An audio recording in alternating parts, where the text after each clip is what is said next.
1절부터 12절까지 한 말씀씩 나누어서 읽겠습니다. 열국에 대하여 선지자 예레미야에게 임한 여호와의 말씀이라. 애굽을 멸한 것이 곧 유다 왕 요시야의 아들 여호야김 제4년에 유브라데 하숫과 갈무이스에서 바벨론 왕 느부갓네살에게 대한 애굽 왕 바로 느고의 내에 대한 말씀이라. 너희는 큰 방패, 작은 방패를 예비하고 나가서 싸우라. 너희 경영이여 말에 한 장을 집어 가며 투구를 쓰고 나서며 창을 달며 갑옷을 입으라.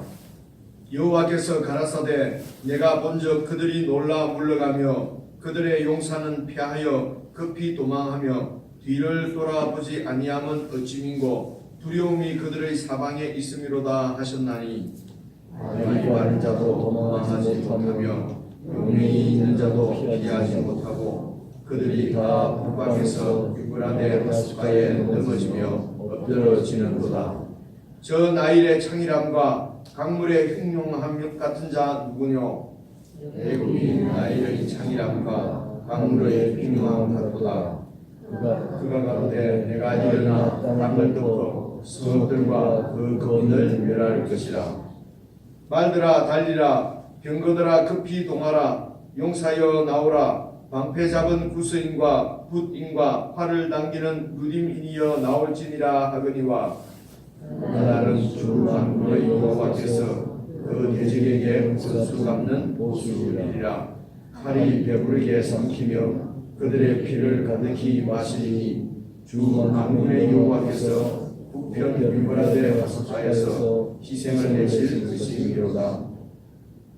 처녀딸 애굽이여 길르앗으로 올라가서 유향을 취하라. 내가 많은 의약을 쓸지라도 무효하여 낫지 못하리라. 내 수치가 열방에 널렸고 내 부르짖음은 땅에 가득하였나니 용사가 용사에게 부딪혀 둘이 함께 엎드려졌음이니라. 소리가 나는 거죠 지금. 46장부터 이제 마지막 장까지는 열국에 대한 그 심판의 말씀입니다.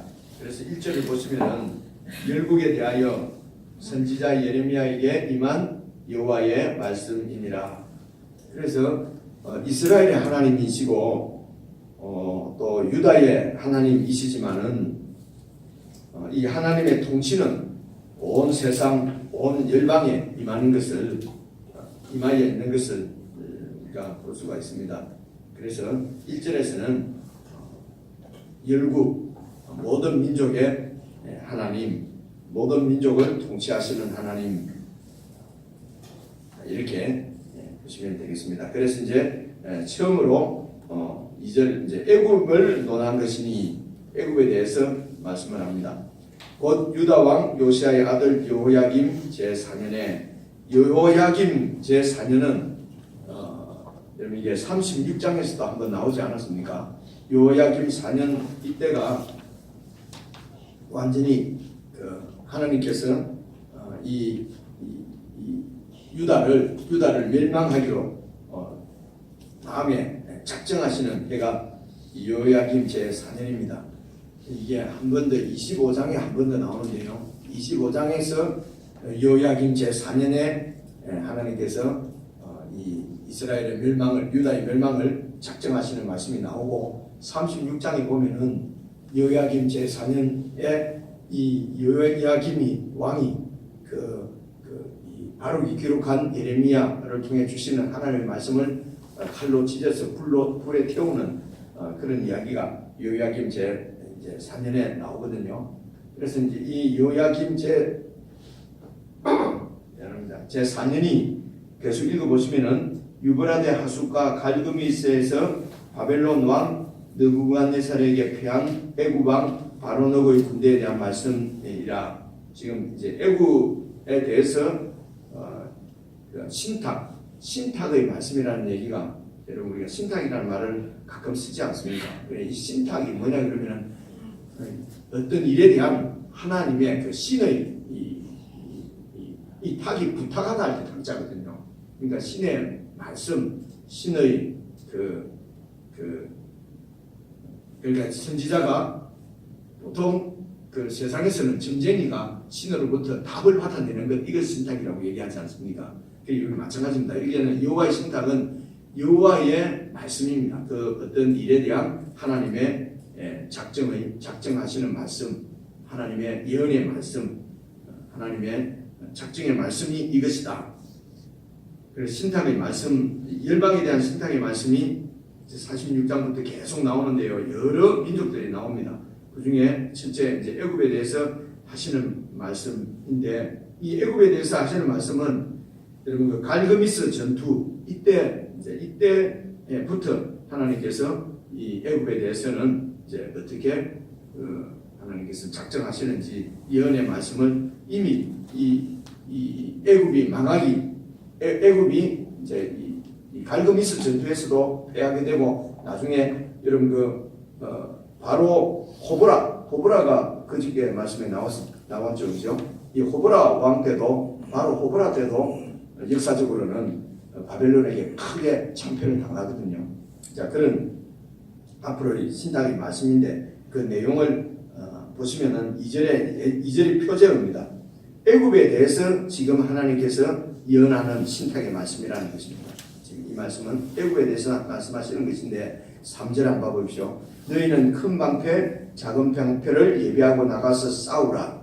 너희 기병이여 말에 안장을 쥐어 타며 투구를 쓰고 나서며 창을 갈며 갑옷을 입으라. 지금 그 애국 군대가 공격하는 이제 그 갈그미스 전투에서 바벨론을 공격하기 위해서 이제 출전하는 장면을 지금 묘사하는 것입니다.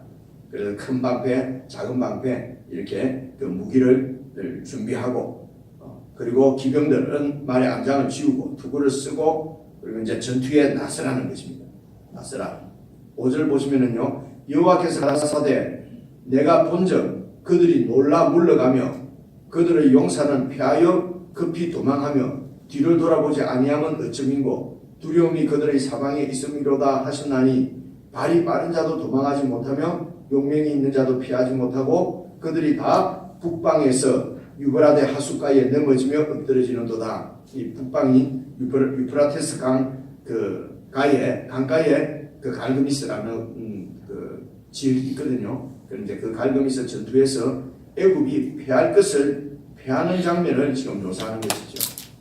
3절 4절은 애굽이 이제 그 남쪽 애굽에서 출발해서 이제 팔레스틴을 지나고 시리아를 지나서 애굽 군대가 그 유프라테스 강, 그러니까 바벨론의 지역까지 지금 이렇게 출전한 장면을 지금 묘사하고요. 5절 6절에서는 그 갈그미스 전투에서 애굽이 패할 것을 말씀하십니다.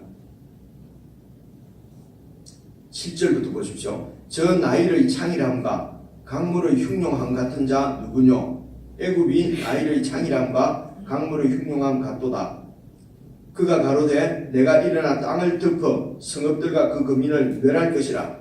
말들아 달리라, 병거들아 급히 도마라, 용사여 나오라, 방패 잡은 구스인과 부딘과 활을 당기는 루디민이여 나올지니라 하거니와. 이제 이 원정을 가는 이 애국 군대의 그 위용을 지금 설명하는 거죠. 나일의 창이라, 나일강이 막 이렇게 흘러 강물의 흉룡함 같이 이 애국의 위용이 대단하다는 것입니다. 그만큼 애국이 그 당시에는 그 고대 그 중동 지방의 패권을 지금 애굽이 쥐고 있었거든요. 애굽이 아주 나일의 창이람과 강물의 흉룡함 같이 그렇게 강한 국력을 자랑하고 강한 국방을 자랑하고 있었습니다. 그래서 그들이 이제 갈그미스 전투를 이렇게 원정을 출발할 때에 말하기를 내가 일어나서 땅을 덮고 성읍들과 그 거민들을 멸할 것이다. 9절에 말씀 보시면은요, 방패 잡은 구스인과 붓인과 활을 당기는 루디민, 이것은 그 구스, 붓, 루디민, 이것은 그 아프리카 지역에 있는 그 민족들, 조그마한 나라들, 그 족속들 이름입니다.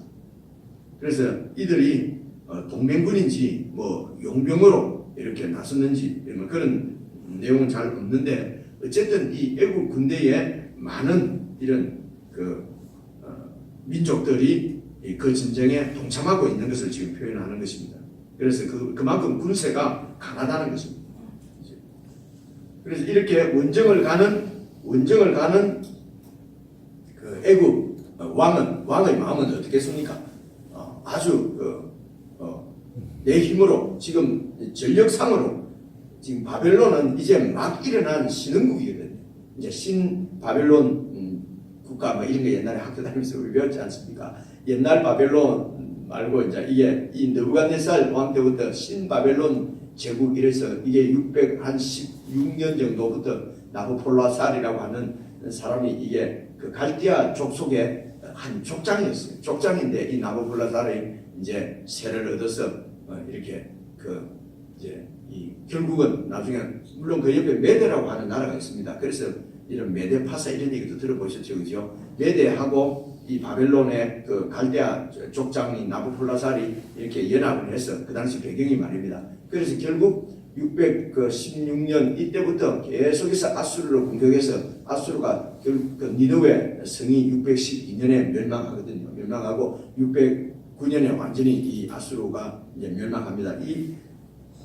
이 지금 갈그미스 전투가 605년이니까 이제 그 당시에 그리고 605년 이때가 이제 나부폴라살이 이제 정권을 그 아들에게 넘겨주거든요. 그래서 느부갓네살이 왕이 되었습니다.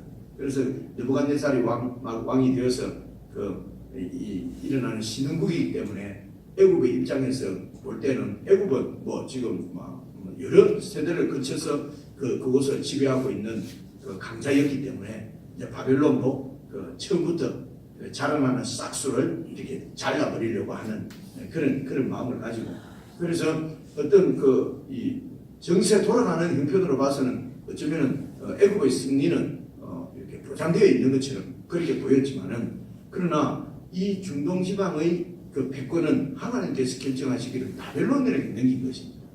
바벨론이 이 애굽이 아니라 그 유다를 통치하도록 하나님께서 작정하신 것이죠. 그래서 하나님의 뜻은 이 중동 지방을 70년 동안은 바벨론에게 맡기신 것입니다.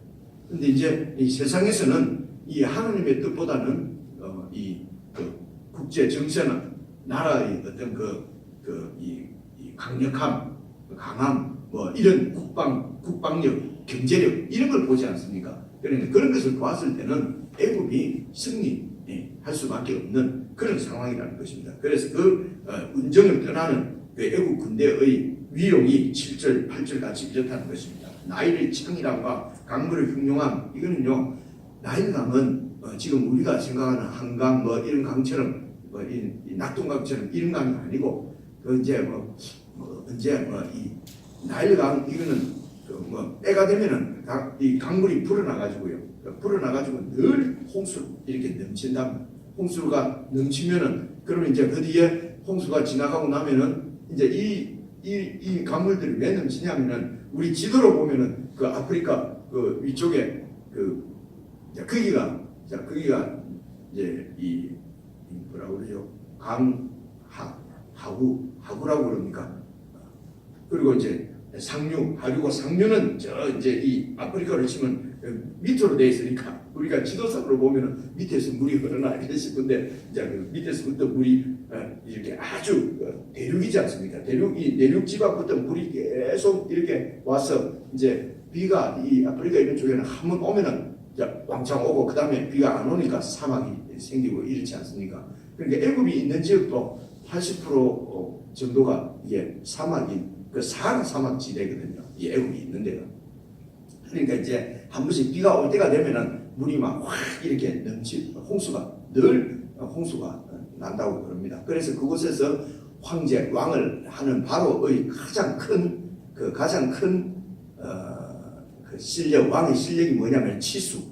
이 물 관리를 어떻게 옛날부터 왕들이 해야 되는 큰 일 중에 하나가 치수지 않습니까? 물을 어떻게 관리하느냐 이제 그렇습니다. 그러니까 그 물 때문에 죽고 살기도 하니까 이 물이 나일강이 신이 되는 것입니다. 그 나일강을 이렇게 관리하는 신이 있다고 믿게 되는 거 아니겠습니까? 그러니까 그 물 때문에 생명이 살고 물이 넘치는 것 때문에 생명이 죽기도 하고 그러니까 그 물을 나일강을 노하게 해서는 안 되지 않겠습니까? 그러니까 이제 그게 신이 되는 것이거든요. 그만큼 홍수가 날 정도로 이게 물이 차면은 강물이 흘러나르는 것이 얼마나 굉장하겠습니까? 그런 나일강의 흉용함, 창의함을 이 애국 군대의 그 위용을 애국 군대의 그 모습을 이렇게 표현할 정도로 애국 군대가 강했다는 것이죠. 강했는데 11절부터 보십시오. 처녀딸 애굽이여 길르앗으로 올라가서 유향을 취하라. 이 길르앗은 이 팔레스틴 요단강 동편에 있는 그 광야 지대인데요. 거기에 이제 길르앗에 나는 유향이 이게 막 거의 만병통치약 같은 치료 효과가 있는 그런 유향이랍니다. 그래서 거기서 유향을 취하라는 말은 이제 약을 의사에게 가라, 약사에게 가라 우리말로 하면요. 근데 네가 많은 의약을 쓸지라도 무효하고 낫지 못한다. 이 수치가 열방에 들렸고 내 부르짖음은 땅에 가득하였나니 용사가 용사에게 부딪혀 둘이 함께 엎드려졌음이니라. 이 말은 그 전투 결과가 완전히 조그마한 패배가 아니고 아주 파국을 가져올 만큼 괴멸된 것을 얘기하는 거죠. 애국이 완전히 이렇게 그 애국 군대가 패배할 것을 지금 말하는 것입니다. 어떤 약을 써도 이렇게 소생할 수 없을 정도로 완전히 패배한다는 것입니다. 그래서 실제적으로 이 애굽이 이 갈그미스 전투에 패함으로 이제 이 느부갓네살이 기습 공격을 해가지고요, 강을 건너서 기습 공격을 해서 이제 애굽 군대가 완전히 패하는데 이때부터 이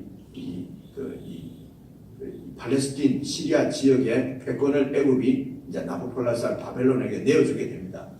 역사적으로도 605년 갈그미스 전투 이후로 애굽의 국력은 완전히 쇠퇴하고 이제 이 느부갓네살이 그 중동과 전체 이 소아시아 지방까지 전부 다 차지하게 되고 그 신바벨론 제국이라고 우리가 역사책에서 배우는 그런 신바벨론 제국의 시대가 이제 열리는 것이거든요.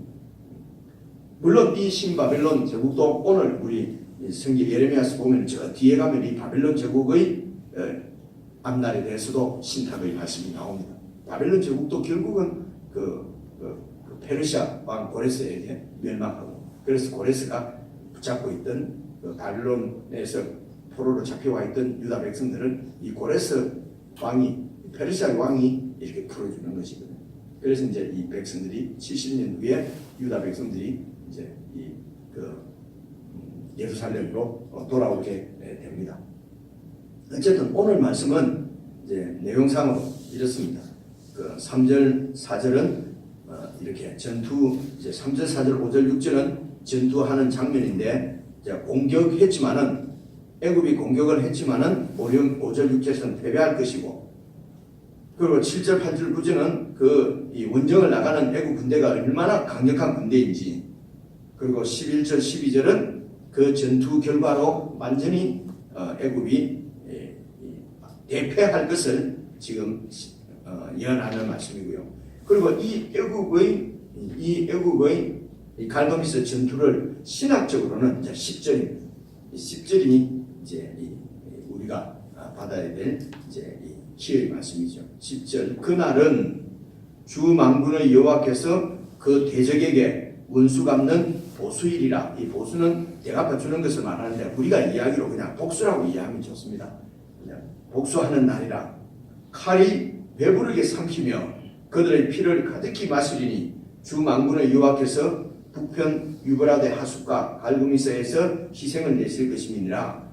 그래서 희생 제사를 하나님께서 이제 제사를 하나님이 드리는 것은 아니지요. 근데 그 희생을 내신다.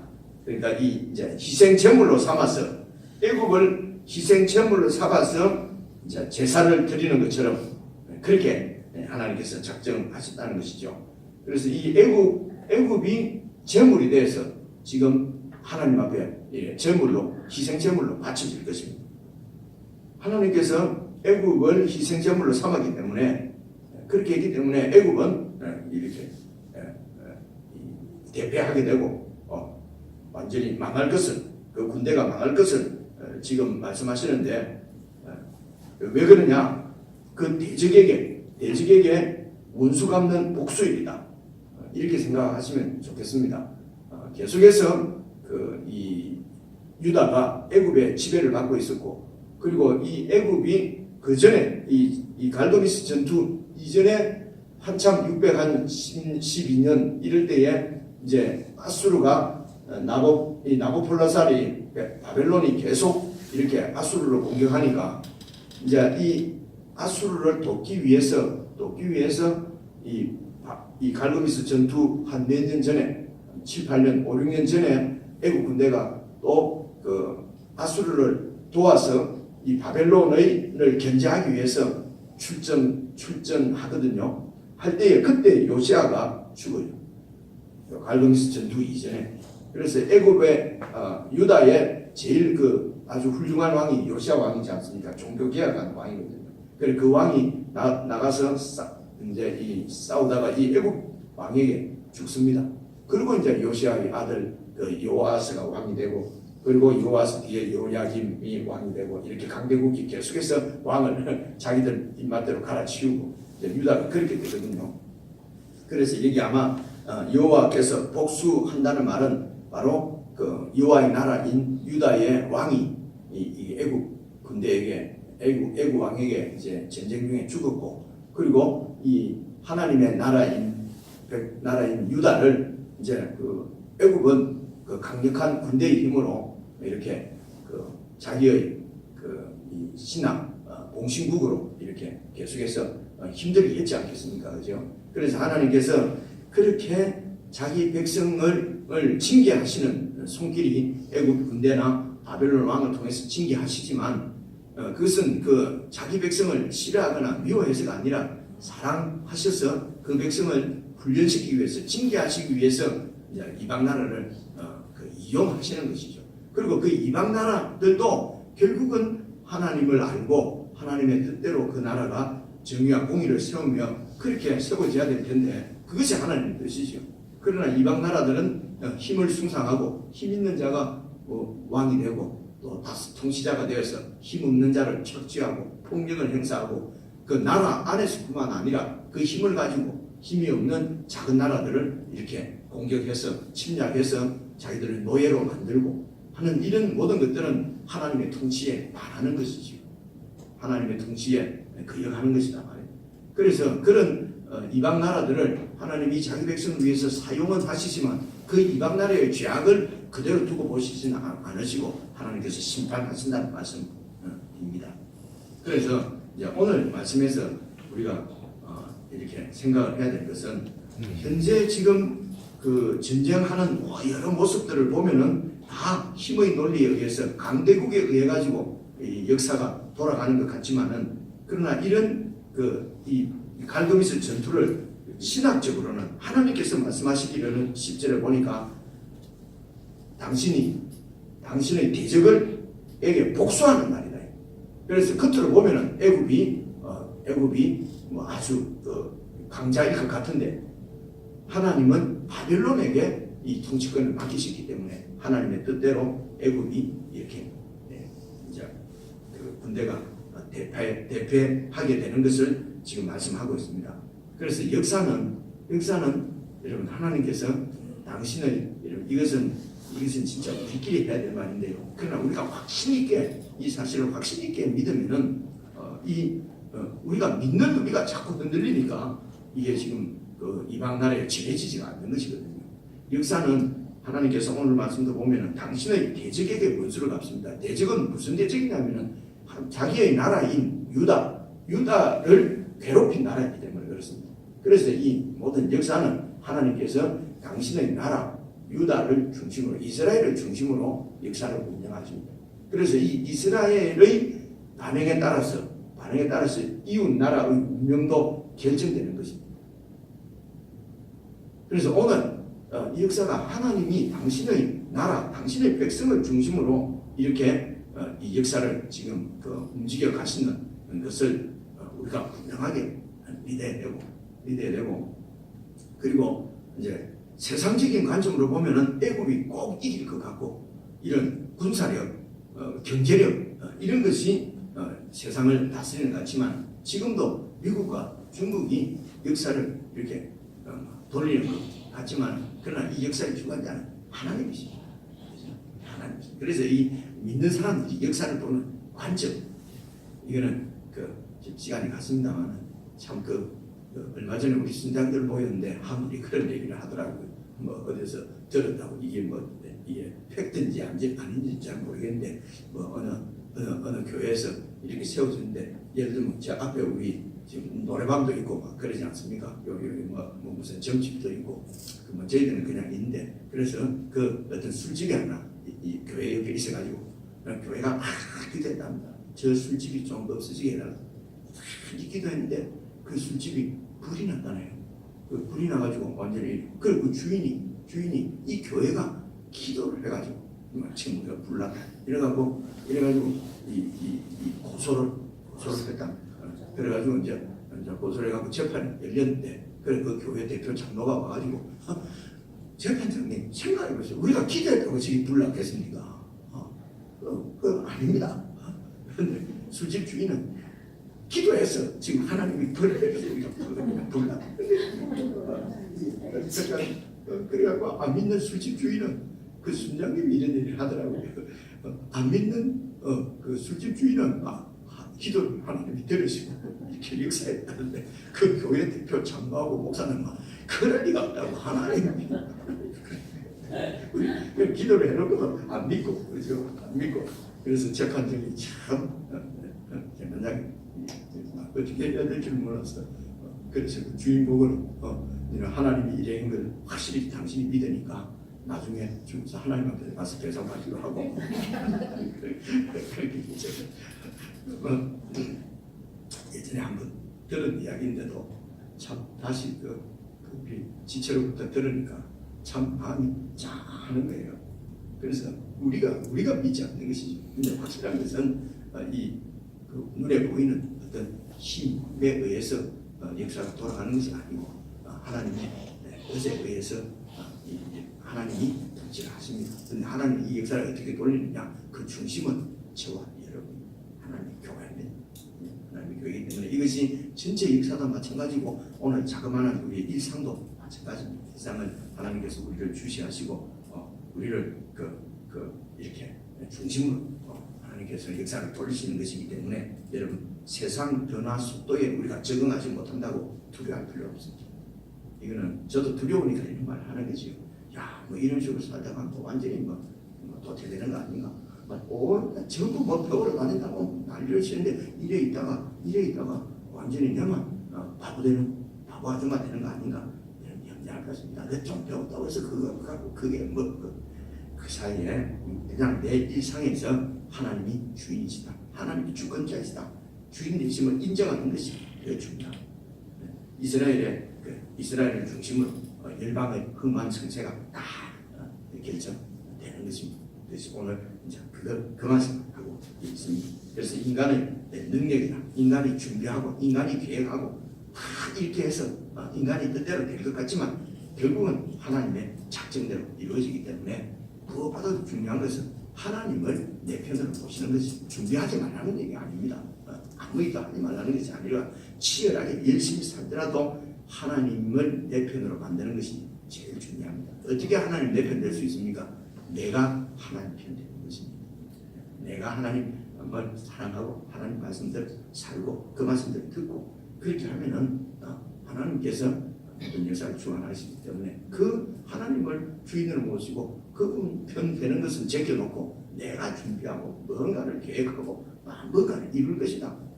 이렇게 하면은 결국 그것이 아무런 이런 나일강이 창이라는 것 같은 위용을 자랑하는 애굽도 하나님이 바벨론의 통치권을 작정하시면 애굽은 망하는 것입니다. 지는 것입니다. 그러므로 누구를 의지할 것인가? 오늘 내 일상에서 내가 소소한 일상에서 내가 누구를 의지하고 누구를 의식하고 살 것인가 하는 것은 우리 그리스도인들에게는 신앙인이면서도 아주 중요한 일이지요. 다시 한번 10분 정도 말씀 읽으시면서 내가 무엇을 의지하고 또 어떻게 무엇을 중심으로 내가 살려고 하는가? 내 능력, 내 힘 중심인가? 아니면 정말 하나님 편에 서기를 원하는가? 잘 묵상하셔서 하나님 기뻐하시는 삶을 살아갈 수 있기를 바랍니다. 우리 개인적으로 묵상하시겠습니다.